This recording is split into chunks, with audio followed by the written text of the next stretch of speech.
Vader didn't rise until the Emperor's hollow image had derezzed entirely. Then he stood for a long moment with his sheathed arms dangling at his sides, his head mournfully bowed. Finally, he turned and moved for the hatch that opened onto the Exactor's ready room. To the galaxy at large, Jedi Knight Anakin Skywalker, poster boy for the war effort, the hero with no fear, the chosen one, had died on Coruscant during the siege of the Jedi Temple. And to some extent, that was true. Anakin is dead, Vader told himself. And yet, if not for events on Mustafar, Anakin would sit now on the Coruscant throne, his wife by his side, their child in her arms.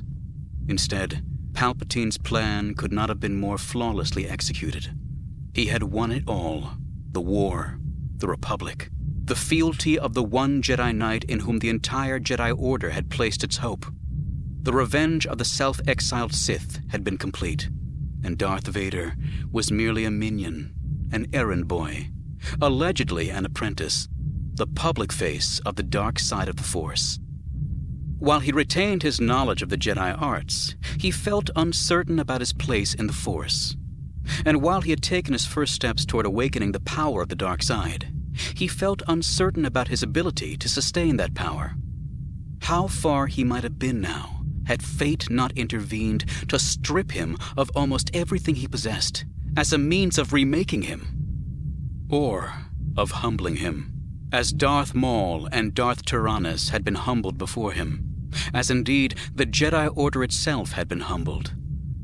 Where Darth Sidious had gained everything, Vader had lost everything, including, for the moment at least, the self-confidence and unbridled skill he had demonstrated as Anakin Skywalker.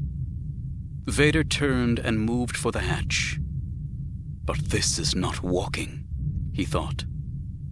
Long accustomed to building and rebuilding droids, supercharging the engines of land speeders and starfighters, upgrading the mechanisms that controlled the first of his artificial limbs, he was dismayed by the incompetence of the medical droids responsible for his resurrection in Sidious's lofty laboratory on Coruscant.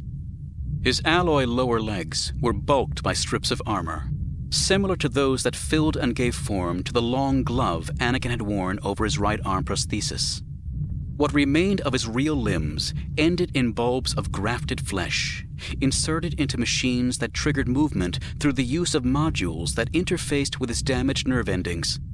But instead of using Durasteel, the medical droids had substituted an inferior alloy and had failed to inspect the strips that protected the electromotive lines. As a result, the inner lining of the pressurized bodysuit was continually snagging on places where the strips were anchored to knee and ankle joints. The tall boots were a poor fit for his artificial feet, whose claw-like toes lacked the electrostatic sensitivity of his equally false fingertips. Raised in the heel, the cumbersome footgear canted him slightly forward, forcing him to move with exaggerated caution, lest he stumble or topple over. Worse, they were so heavy that he often felt rooted to the ground, or as if he were moving in high gravity. What good was motion of this sort, if he was going to have to call on the Force even to walk from place to place? He may as well have resigned himself to using a repulsor chair and abandoned any hope of movement. The defects in his prosthetic arms mirrored those of his legs. Only the right one felt natural to him, though it too was artificial, and the pneumatic mechanisms that supplied articulation and support were sometimes slow to respond. The weighty cloak and pectoral plating so restricted his movement that he could scarcely lift his arms over his head, and he had already been forced to adapt his lightsaber technique to compensate. He could probably adjust the servo drivers and pistons in his forearms to provide his hands with strength enough to crush the hilt of his new lightsaber. With the power of his arms alone, he had the ability to lift an adult being off the ground. But the Force had always given him the ability to do that, especially in moments of rage, as he had demonstrated on Tatooine and elsewhere. What's more, the sleeves of the bodysuit didn't hug the prostheses as they should, and the elbow-length gloves sagged and bunched at his wrists. Gazing at the gloves now, he thought, this is not seeing. The pressurized mask was goggle-eyed, fish-mouthed, short-snouted, and needlessly angular over the cheekbones. Coupled with a flaring dome of helmet, the mask gave him the forbidding appearance of an ancient Sith war droid. The dark hemispheres that covered his eyes filtered out light that might have caused further injury to his damaged corneas and retinas. But in enhanced mode, the half-globes reddened the light and prevented him from being able to see the toes of his boots without inclining his head almost 90 degrees. Listening to the servo motors that drove his limbs, he thought, "This is not hearing." The med droids rebuilt the cartilage of his outer ears, but his eardrums, having melted in Mustafar's heat, had been beyond repair. Sound waves now had to be transmitted directly to implants in his inner ear, and sounds registered as if issuing from underwater. Worse, the implanted sensors lacked sufficient discrimination, so that too many ambient sounds were picked up, and their distance and direction were difficult to determine. Sometimes the sensors needled him with feedback, or attached echo or vibrato effects to even the faintest noise. Allowing his lungs to fill with air, he thought, "This is not breathing." Here, the med droids had truly failed him. From a control box he wore strapped to his chest, a thick cable entered his torso, linking to a breathing apparatus and heartbeat regulator.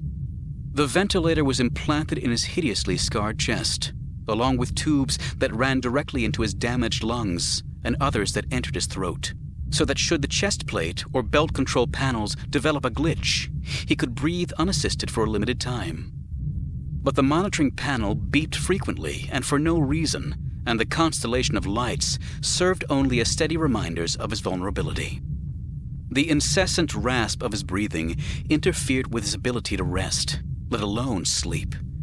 And sleep, in the rare moments it came to him, was a nightmarish jumble of twisted, recurrent memories that unfolded to excruciating sounds. The med droids had at least inserted the redundant breathing tubes low enough so that, with the aid of an enunciator, his scorched vocal cords could still form sounds and words. But absent the enunciator, which imparted a synthetic bass tone, his own voice was little more than a whisper. He could take food through his mouth as well, but only when he was inside a hyperbaric chamber, since he had to remove the triangular respiratory vent that was the mask's prominent feature. So it was easier to receive nourishment through liquids, intravenous and otherwise, and to rely on catheters, collection pouches, and recyclers to deal with liquid and solid waste. But all those devices made it even more difficult for him to move with ease, much less with any grace.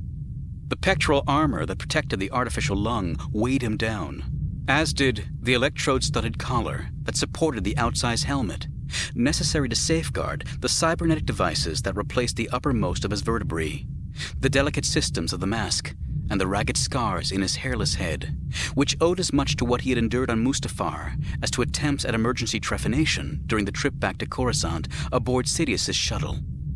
The synth skin that substituted for what was seared from his bones itched incessantly, and his body needed to be periodically cleansed and scrubbed of necrotic flesh. Already he had experienced moments of claustrophobia, moments of desperation to be rid of the suit, to emerge from the shell. He needed to build or have built a chamber in which he could feel human again, if possible. All in all, he thought, this is not living. This was solitary confinement, prison of the worst sort, continual torture. He was nothing more than wreckage, power without clear purpose. A melancholy sigh escaped the mouth grill. Collecting himself, he stepped through the hatch.